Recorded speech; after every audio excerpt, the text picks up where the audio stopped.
Hi friends, Kumud here and you are watching Kumudni's Home Garden.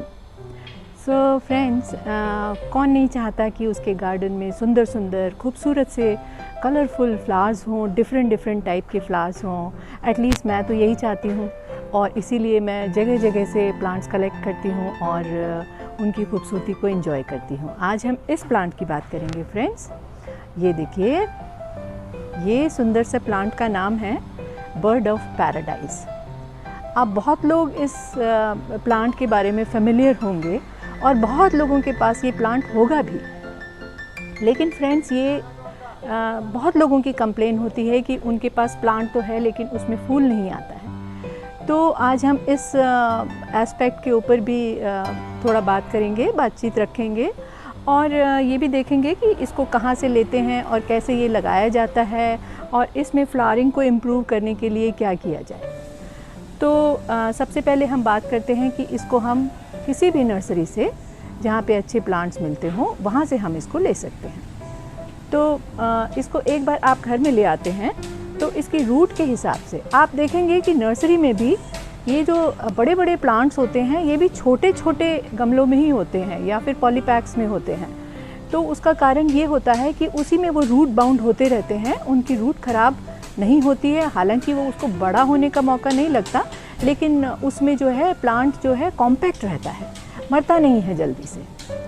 तो जब हम घर में लेके आएँ तो हम उसके हिसाब से उसका गमला सिर्फ 1 इंच या 2 इंच बड़ा ही लें और फिर उसमें अच्छी सी मिट्टी तैयार करके और उसमें हम अपने प्लांट को ट्रांसफ़र कर दें. अच्छी सी मिट्टी का मतलब है कि फ्रेंड्स, मिट्टी भुरभुरी होनी चाहिए और वेल ड्रेनिंग होनी चाहिए और फुल ऑफ न्यूट्रिएंट्स होनी चाहिए, फर्टिलाइज्ड होनी चाहिए अच्छे से. फर्टिलाइज़ करने के लिए हम उसमें इनिशियली गोबर खाद डालते हैं और उसमें थोड़ी बोन मील, देन नीम खली, और if you want to put DAP you can put DAP also because nursery people do put that. तो ये इस तरह की वेल ड्रेनिंग सॉइल तैयार करके फ्रेंड्स और आप उसमें अपना ये जो प्लांट है इसको आप शिफ्ट कर लें. और नर्सरी से आप छोटा पौधा लेके आते हैं तो डोंट एक्सपेक्ट कि उसी साल ये फूल भी देगा. उस साल नहीं देगा, अगले साल देगा. जब तक ये अच्छे से मैच्योर नहीं हो जाएगा तब तक ये फूल नहीं देगा. Like any other human being, you can't make a small plant start giving flowers. Anyways, तो एक बार हमने इसको लगा लिया अच्छी सी सॉइल में, फर्टिलाइज्ड और वेल ड्रेनिंग सॉइल में हमने इसको लगा लिया तो फिर हम इसको बस धूप की जगह में छोड़ दें. This plant is sun loving plant, क्योंकि इसका ओरिजिन भी कुछ ऐसा ही है. ये जो है ऑस्ट्रेलिया में और अफ्रीका के कुछ जो स्टेट्स हैं उनमें पाया जाता है. तो this is a sun loving plant. तो इसको कम से कम 6-7 घंटे की धूप तो इसको चाहिए. Only in summers, peak summers, it needs little partial light. थोड़ा सा इसको हम शेड में कर दें जिससे कि इसके पत्ते वत्ते जल ना जाए. तो फिर फ्रेंड्स, एक बार ये lot of work is going on and not in my place, in the surrounding place. I'm facing this problem every time I make my videos. I'm so sorry for that, friends. Anyways, so we have planted this beautiful flowering plant called as bird of paradise.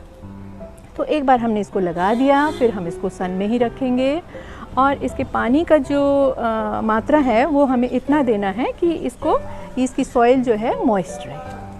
और friends, इसका time to time हमें fertilise भी करना है. Every month we have to give fertilisers to this.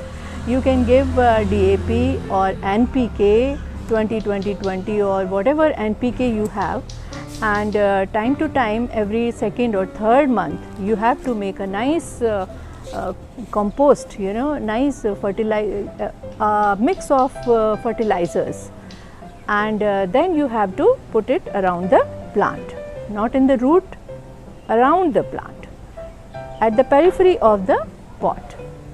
So उससे क्या होगा, इसका जो न्यूट्रिशन वैल्यू है वो कम नहीं होगी और ये प्लांट जो है अपनी मैच्योरिटी पे जल्दी पहुंच जाएगा. Next year you can expect it to flower. if it has matured, if it has been in your house for 1 or 2 years, you can start expecting flowers from this. If it is not giving you flowers, then there is something wrong with the plant.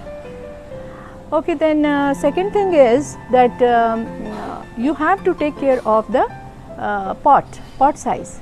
Don't give it a very big pot, because it likes compact surroundings. It likes to be root bound, and when it becomes root bound, with that kind of root construction, it starts flowering. That means it is not a much fussy plant. You don't have to care much about this. Just every second or third month you have to fertilize it and just give it enough sunlight, and in the second year or third year you will find it flowering, right? So what else is left, friend? Fertilizers I have covered: soil, construction, water, and sunlight. So I think for this video this much is enough, and if there is any other query, then please ask me in the comment box. And the last point is, friends, propagation. How to do the propagation of this plant? We should do it by the root division method.